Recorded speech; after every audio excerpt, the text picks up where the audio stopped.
When Sarah found what looked like a starving stray cat on her porch, she thought she was saving an abandoned pet. The friendly creature rubbed against her legs, purring for attention, and ate from her hands like any house cat would. But when wildlife expert Annette King arrived, she realized this wasn't a stray cat at all. It was a young bobcat, and its trusting behavior meant only one thing. Someone had illegally raised this wild predator as a pet, destroying every survival instinct. If the bobcat couldn't be fully rehabilitated for release within 6 months, it would have to be euthanized. Annette faced an impossible choice. Could she teach a domesticated bobcat to be wild again? Or would this beautiful creature pay the ultimate price for human mistakes? Before we start, hit the like button and make sure to subscribe if you haven't. And hit that notification bell so that you won't miss any new stories. The sun rose over northeastern Oklahoma like a slow, golden promise, spilling its light across the 140 acres of rolling hills and dense woodlands that made up Wild Heart Ranch. For Annette King, the morning was a sacred ritual. With a steaming mug of coffee in her hand, its warmth seeping into fingers weathered by decades of mending broken wings and calming frightened hearts, she would stand on her porch and listen. She listened for the low coo of a morning dove, the rustle of a deer in the underbrush, the distant, happy yips of the coyote packs that knew the boundaries of her sanctuary. This land was more than a place. It was a testament to a life lived in service to the silent, the wild, and the misunderstood. The ranch phone, a sturdy landline that had weathered more than one tornado warning, shattered the morning's peace with its shrill ring. Annette sighed, setting her mug down. A call this early usually meant trouble. Wild Heart Ranch. This is Annette. The voice on the other end was hesitant, a young woman's. Hi, my name is Sarah. I live over in the Clear Creek subdivision. I'm not sure who else to call. There's a cat here, a stray, and it's acting strange. Annette's mind immediately cycled through the usual possibilities. A domestic cat hit by a car, a litter of kittens abandoned in a drain pipe, a feral tomcat with a nasty abscess. Strange how, Sarah? Well, it's starving. I mean, ribs showing, fur all matted. It came right up to my porch this morning when I was getting the paper. My little boy, Tommy, he thought it was our neighbor's cat, Mittens, at first. But it's not. It's got these tufts on its ears, and its face is different. But it's so friendly. It's letting my husband pet it right now. It just keeps rubbing against his legs and meowing. We gave it a bowl of tuna, and it ate like it hadn't seen food in a month. A cold knot formed in Annette's stomach. Tufts on its ears, you said? A short, stubby tail? Maybe some spots on its coat? There was a pause. Yes, that's it exactly. How did you know? The knot tightened into a fist of dread. Sarah, I need you to listen to me very carefully. Get your husband and your son inside the house right now. Do not try to touch the animal again. This isn't a stray cat. From your description, I'm almost certain you have a bobcat kitten on your porch. A gasp, then a muffled exchange on the other end. A bobcat? But it's so tame. It's acting just like a hungry house cat. I understand, and that's what makes this so dangerous and so tragic, Annette said, her voice calm but firm, honed by years of delivering difficult news. It's been habituated to people. Can you send me a picture on my cell? And please, keep everyone away from it until I can get there. The photo that buzzed onto her phone seconds later confirmed her worst fears. There, sitting on a welcome mat emblazoned with a cheerful sunflower, was a young bobcat. It was painfully thin, its oversized paws looking clumsy and out of proportion with its gaunt frame. But it was the look in its amber eyes that struck Annette to her core. It wasn't the wild, cautious, assessing gaze of a predator. It was a look of hopeful, trusting dependence. It was the look of a pet. "Oh, you poor, foolish thing," she whispered to the image on her screen. "What have they done to you?" By the time Annette and her young assistant Ben arrived at the suburban cul-de-sac, a small crowd had gathered. Neighbors peered from behind curtains, and a few stood on their lawns, pointing and murmuring. Sarah and her husband stood by their garage, their faces pale with a mixture of fear and awe.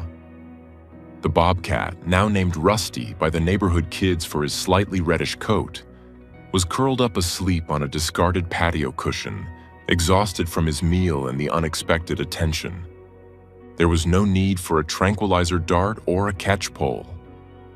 As Annette approached slowly, speaking in a low, soothing tone, the bobcat lifted its head, blinked, and let out a sound that was half meow, half chirp. When she knelt, it uncurled itself, stretched, and ambled over, rubbing the side of its face against her outstretched, leather-gloved hand. It purred, a deep, rattling sound that vibrated through her bones. It was the sound of a creature that associated the human hand not with danger, but with comfort, food, and affection. This was far worse than a simple rescue. This was an unraveling.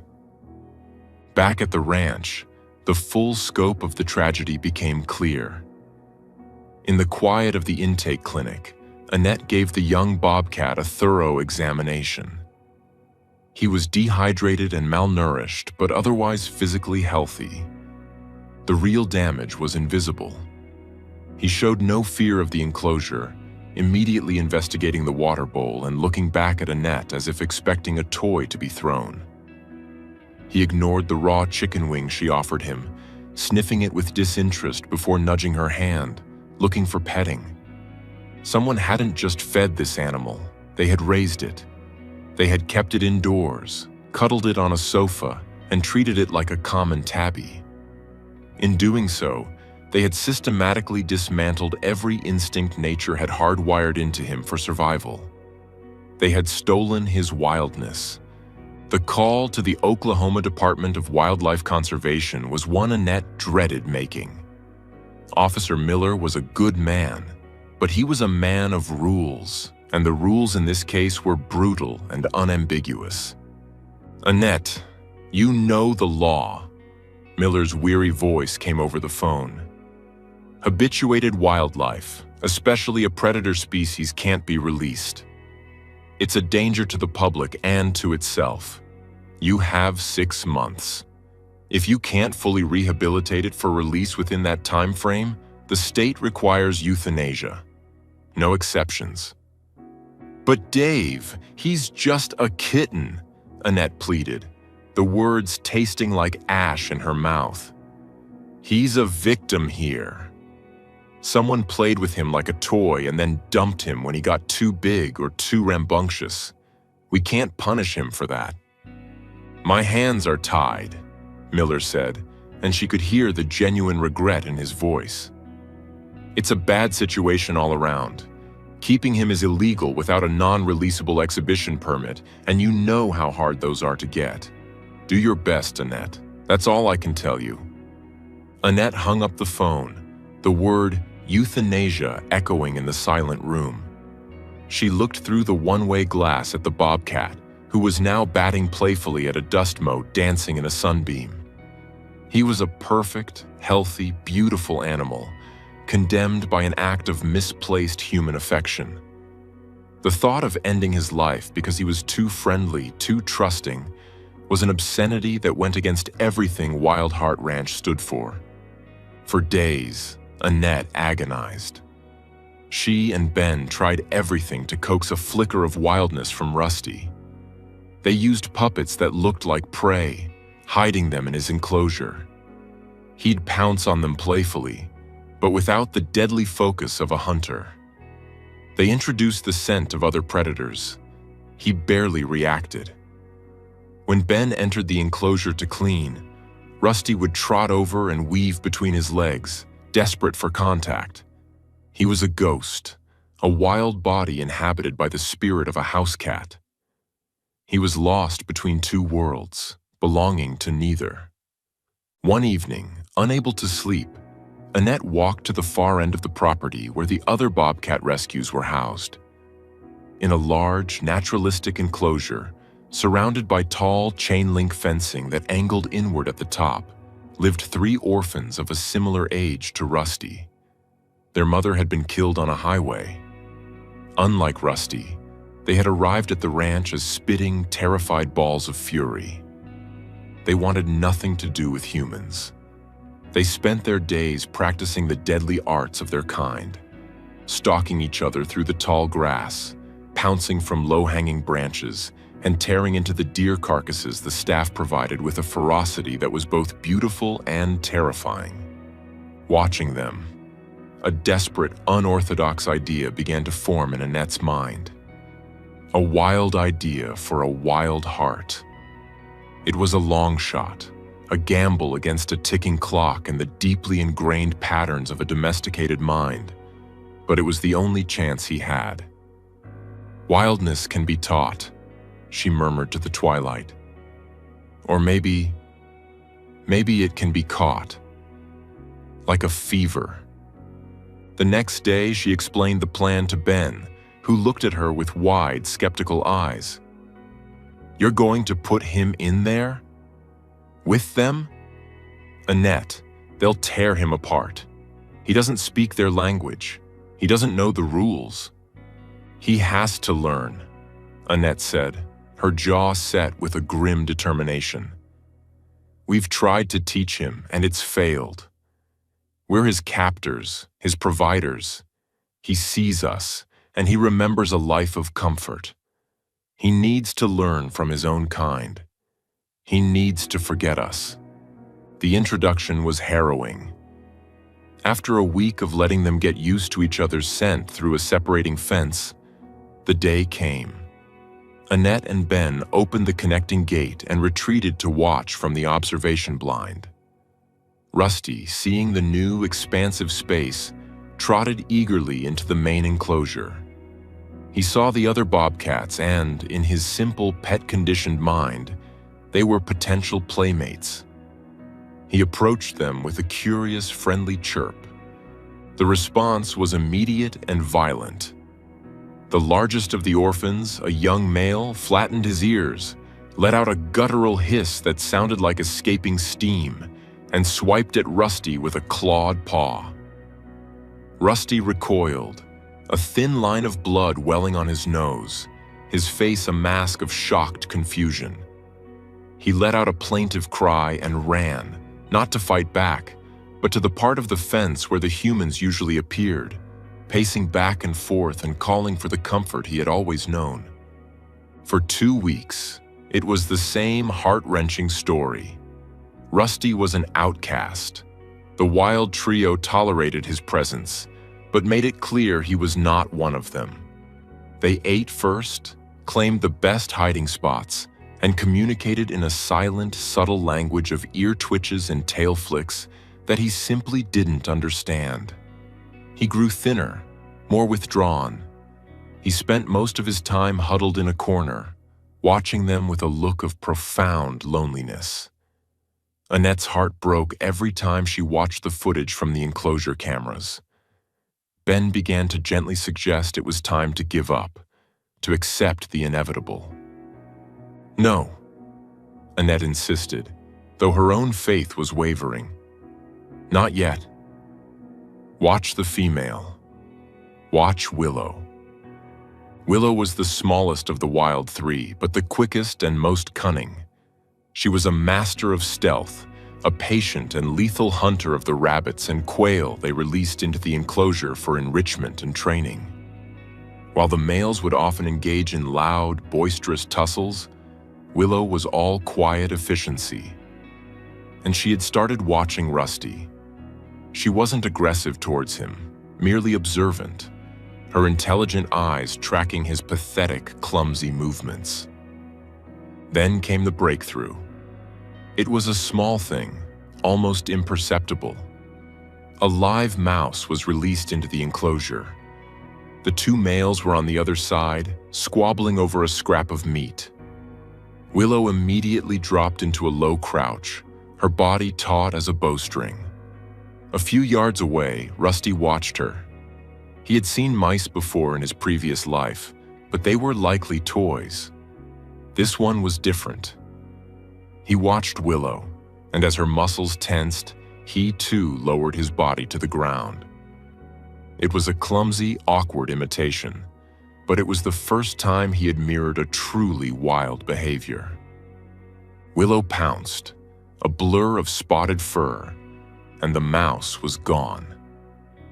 Rusty stood up, looking from the spot where the mouse had been to Willow, who was now cleaning her whiskers. A connection had been made.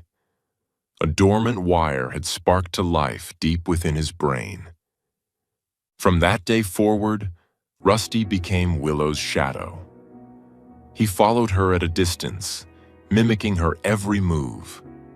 When she stalked through the grass, he stalked behind her. When she scaled a fallen log to survey her territory, he would clumsily try to climb it after her. He learned by watching. He learned that the rustle of leaves could mean prey. He learned that the shadow of a hawk overhead meant he should freeze and blend in with the ground. He learned that the keepers were not a source of affection, but a sign of danger that sent the others scurrying for cover. Slowly, painstakingly, the mask of the pet began to crack. His plaintive meows were replaced by cautious silence, then by the occasional low growl. When Ben entered the enclosure, Rusty no longer ran to his feet.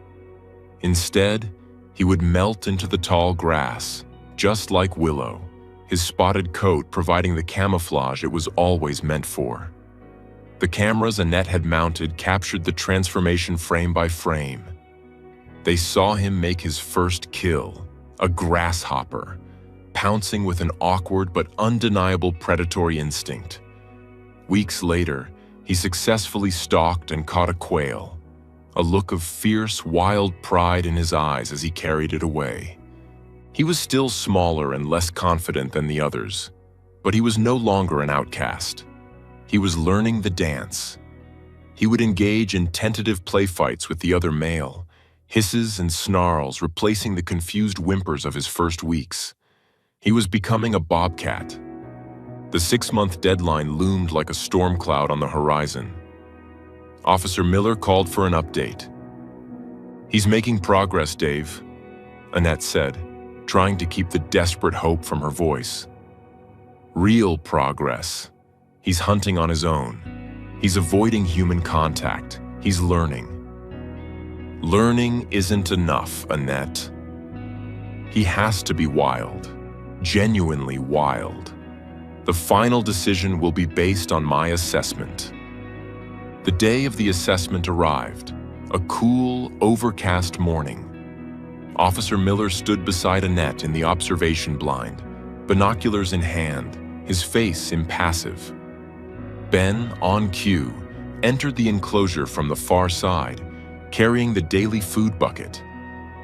The two wild males and Willow immediately vanished into the dense brush. Rusty hesitated for a split second. His eyes flicked towards the familiar human figure, and for a heart-stopping moment, Annette thought she saw the old flicker of dependence. She held her breath. Then he turned and melted into the shadows after the others, not a single sound marking his passage. Miller was silent for a long time, scanning the empty-looking enclosure.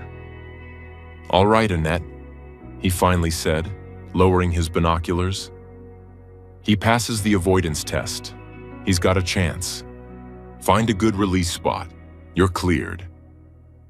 Tears of relief streamed down Annette's face. She grabbed Miller in a fierce, surprising hug. "Thank you, Dave. Thank you." They chose a vast, protected state forest miles from the nearest road or human dwelling. The journey there was quiet, the only sound the soft rustle from the transport crate in the back of the truck. Annette drove, her knuckles white on the steering wheel. This was the goal, the victory she had fought so hard for. But it felt like a goodbye. She was returning him to a world of danger and uncertainty. A world where he would have to fight for every meal and face every threat alone. At the release site, a clearing surrounded by ancient oaks and hickories, she and Ben carried the crate to the edge of the woods. The air was thick with the scent of damp earth and decaying leaves, the scent of home. Annette knelt and unlatched the door. "You're free, Rusty," she whispered, her voice thick with emotion. "Go be who you were born to be." The door swung open. For a long moment, the Bobcat didn't move. Then, he slowly padded out, his paws making no sound on the forest floor. He was no longer the scrawny, scruffy creature that had begged for tuna on a suburban porch. His coat was thick and healthy, his muscles lean and defined under his skin. He was magnificent. He took a few steps, then paused, turning his head. He looked back, his amber eyes locking not with Annette, but with the empty crate. A vessel that held the lingering scent of his own kind, of the companions who had taught him how to survive, of Willow. It was a final, silent acknowledgement of the world he was leaving and the one he was embracing. Then, with a twitch of his tufted ears, he turned and vanished into the dense green tapestry of the forest. One moment he was there, a perfect picture of wild grace, and the next, he was gone, reclaimed by the world that had nearly lost him forever. Annette stood for a long time, staring into the woods where he had disappeared, the silence he left behind ringing in her ears. It was a heart-wrenching success, the hardest kind of victory. She had saved his life only to send him away forever. Months later, a fellow rehabber working on a research project in that same state forest sent Annette an email.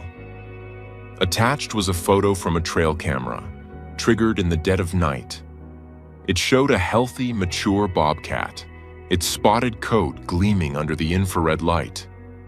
It was crouched over a kill, its eyes glowing in the darkness. There was no way to be certain, of course, but the faint, thin scar on its nose was unmistakable. Annette printed the picture and pinned it to the corkboard in her office, among the photos of countless other successes and failures. She looked at the image of the fierce, independent predator thriving in the wild, and she smiled. The emptiness she had felt at his release was filled with a profound, heartwarming peace. They hadn't just saved one animal. They had proven that the heart of the wild is a stubborn, resilient thing, and that even when it is buried, broken, or stolen, with a little faith and the help of its own kind, it can always find its way back home.